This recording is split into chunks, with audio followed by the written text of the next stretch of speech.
ka gane duk irin wani ilimi da kake takama a duniya akwai malaminka.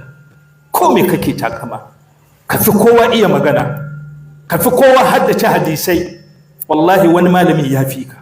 Idan kana da arziki, wani ya fi ka arziki. In kana da mulki, mulkinka wani ya fi ka mulki.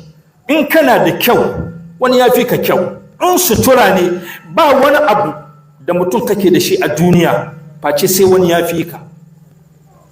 Duba cikin suratul Yusuf aya 77, narfa'u darajati man nasha'u wa fawqa kulli zi ilmun alimun huwa Allah. Mu Allah muna ɗaukaka darajojin bayi ne. Duk jama'an da muke nan ina tabbatarwa darajar mu ba ɗaya bane, kowa da matsayin da Allah ya bashi. Ga sarakuna, ga manyan malamai, ga attajirai, kowa da darajar da Allah ya bashi.